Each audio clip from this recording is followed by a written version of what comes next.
Hi, hello, and welcome back to Nick Hayes Designs. I am James. You'll have to forgive if you hear any clickety-clacketing. My dogs are totally in the room. They unfortunately got a terrible scare while I was at work because our fire alarm started dying and the beeping is not something that they hear very often. So, yeah, my poor babies. Oh, and I don't know when it started beeping or anything, but yeah, they're not happy. But anywho, on the lighter side, had a great day, and now we're here cutting this great soap. I've already unmolded the black raspberry vanilla soap. I'm gonna pull it up here so you can see. So gorgeous.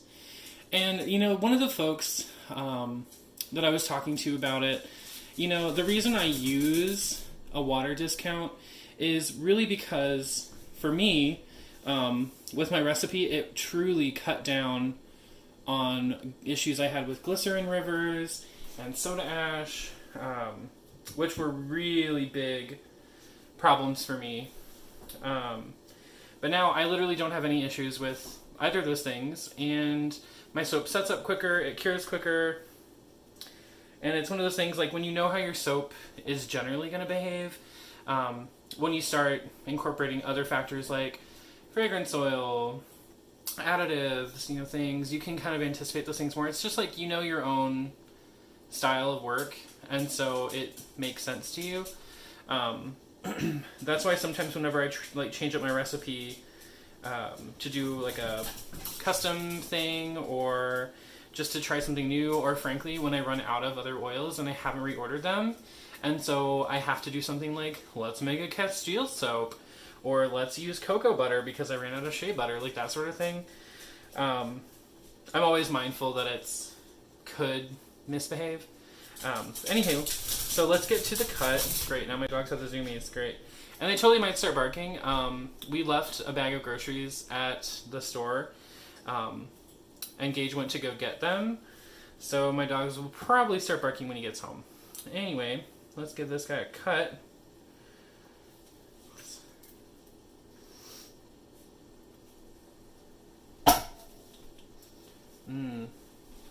So, ooh, you know what? Let's pull a center bar, see what happens. Look at that. You can actually see where I added a little bit more soap. And so it wasn't like the true full black color. But honestly, that kind of adds a little bit of mystery, huh? That top, so gorgeous. And of course the diagonal didn't go all the way up as planned, but I was really just looking to try out a new design, and we know what works, what doesn't. Maybe work on a more severe angle. Obviously, if we're looking for something that goes from corner to corner, tipping the mold at a more severe angle is going to do that for us.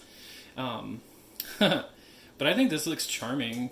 Like, I love those kind of gooey swirls. It actually kind of reminds me of, like, say you got like a black raspberry vanilla dessert at a restaurant.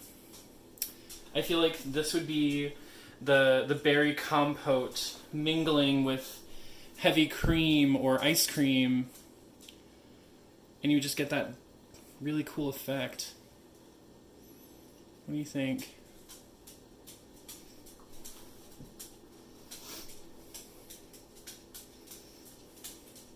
That one looks like it has a face staring at you. And you might see Chauncey kind of poking around back here. He's camera shy. But we love that about him.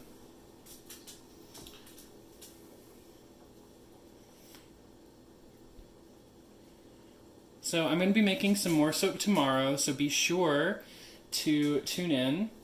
That one's going to go up much earlier because I have the day off. I have time to just get it done. Oof. I love how this little secondary black swirl kind of looks like a little black flame. You know what, if anyone asks, let's just say that I meant to do that. yeah, that's the story. We're sticking to it. And you can see some of the heavier soap broke through a smidge, but again, it just adds texture. There's a lot to look at in a soap like this, and so it's nice to give people things to digest.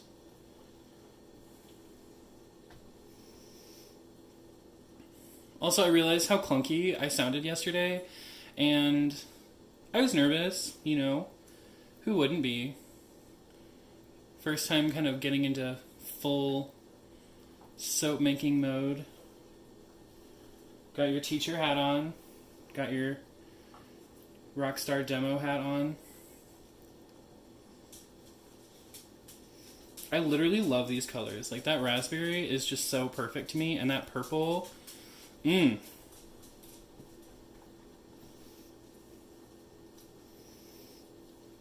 Last bar.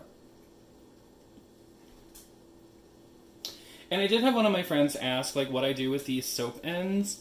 So, like, this little bit here gets cut off each time, and that's just what my cutter does with the molds that I use. I typically save them. Sometimes I use them at home. Sometimes I will give them as testers. The coffee shop that I'm currently selling most of my soap in doesn't really like me to have anything unwrapped. And that's strictly because it's a coffee shop. It should smell like coffee, not soap. And I'm completely for that. I'm all over it. So everything I sell there is wrapped and labeled and beautiful. And people do, you know, they can still smell it, typically. At least a little bit.